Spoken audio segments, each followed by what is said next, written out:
तो दोस्तों, भारत के विदेशी मुद्रा भंडार ने एक बार फिर से शानदार बढ़त हासिल कर ली है और वह भी ऐसे समय जिस समय अमेरिका यूरोप मिलकर भारत के ऊपर प्रतिबंधों का जाल बिछाने के साथ साथ भारत के एक्सपोर्ट को प्रभावित करने के लिए इंपोर्ट ड्यूटी यानी कि टैरिफ लगा रहे हैं।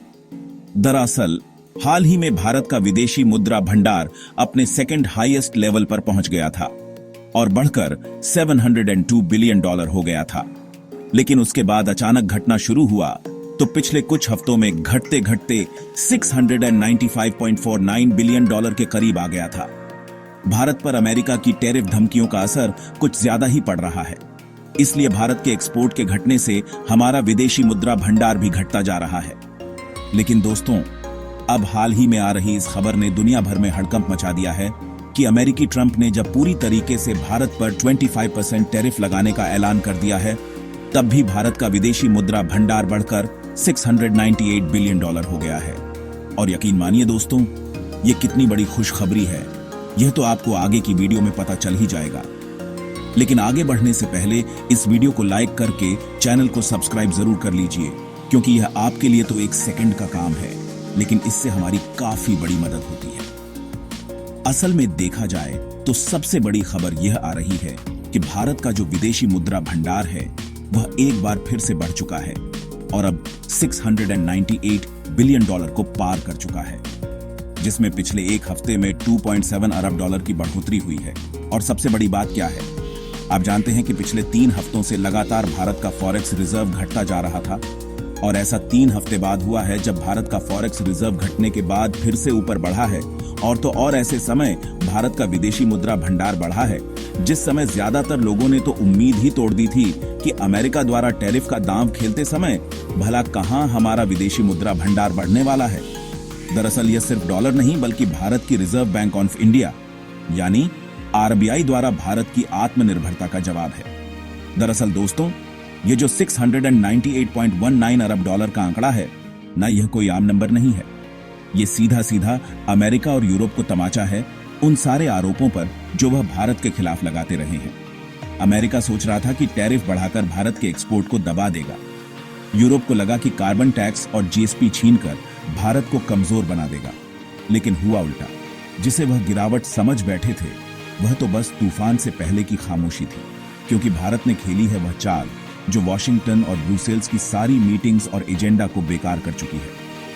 अब आप सोचिए, अमेरिका 25% टैरिफ लगाता है, यूरोप ट्रेड डील अटकाता है और उसके बावजूद भारत का फॉरेक्स भंडार $700 अरब के करीब पहुंचता है। तो यह सिर्फ रिजर्व नहीं, यह डिप्लोमेटिक डोमिनेशन है। और दोस्तों, यह मुमकिन हुआ है भारत की 3 सबसे बड़ी ताकतों के कारण, जिसमें से पहला है एक्सपोर्ट की डाइवर्सिफिकेशन पॉलिसी। असल में देखा जाए तो भारत अब सिर्फ अमेरिका और यूरोप पर निर्भर नहीं है। मध्य एशिया, अफ्रीका, लैटिन अमेरिका और आसियान जैसे क्षेत्रों में नए बाजार खोज लिए गए हैं। आज फार्मा, टेक्सटाइल, आईटी, एग्रो और डिफेंस हर क्षेत्र का माल अलग अलग दिशाओं में जा रहा है और हर पैकेट के साथ आ रहे हैं डॉलर और यूरो आरबीआई की तिजोरी में। और दूसरे की बात करें तो वह हैं विदेश में बैठे भारतीय जो अब भारत की बैकबोन है, क्योंकि यूएई, यूएसए, सिंगापुर, कनाडा इन सब देशों में काम कर रहे हमारे प्रवासी भाई बहनों ने 2024 में $129 अरब भारत भेजे हैं। यह सिर्फ रेमिटेंस नहीं है, यह विश्वास है उस देश में जो आज उन्हें प्राउडली रिप्रेजेंट करता है। और इस हिसाब से देखा जाए तो भारत आज दुनिया का नंबर 1 रेमिटेंस रिसीविंग कंट्री बन चुका है। और आप जानकर हैरान हो जाएंगे कि यह तीसरा ऐसा साल है जब लगातार भारत का रेमिटेंस $100 बिलियन को पार कर रहा है। फिलहाल भारत की तीसरी सबसे बड़ी ताकत की बात करें तो वह है अमेरिकी धमकियों को झेलने की रणनीति। जब अमेरिका ने ट्रंप के नेतृत्व में टैरिफ बम फेंका तो भारत ने जवाब टेबल पर नहीं, बाजार में दिया। सरकार ने एक्सपोर्टर्स को सपोर्ट किया, टैक्स में राहत दिया, ट्रेड इंफ्रास्ट्रक्चर सुधारा और सबसे बड़ी बात कि डॉलर के मुकाबले रुपए को थोड़ा कमजोर रखा ताकि भारत का माल विदेश में सस्ता पड़े और ऑर्डर आते रहे। आप इसे भारत की चालाकी समझें या फिर भारत का गिरता हुआ रुपया कहें, लेकिन इसके माध्यम से भी भारत का आरबीआई बड़ी रणनीति खेलता है। और अब नतीजा आपके सामने है। जहां अमेरिका को छोड़िए, आईएमएफ तक यह मान चुका है कि भारत की करेंसी स्थिर है, इकोनॉमी मजबूत है और रिजर्व ऐतिहासिक स्तर पर है। फिलहाल अब सवाल उठता है कि क्या यह सब अपने आप हुआ? तो जवाब है बिल्कुल नहीं। इसके पीछे है भारत की वह रणनीति जिसे कहते हैं करेंसी शील्ड स्ट्रेटजी, जिसमें आरबीआई समय पर डॉलर खरीदता है, गोल्ड और बॉन्ड्स की खरीदारी करता है और भारत की करेंसी को अमेरिकी हस्तक्षेप से दूर रखता है।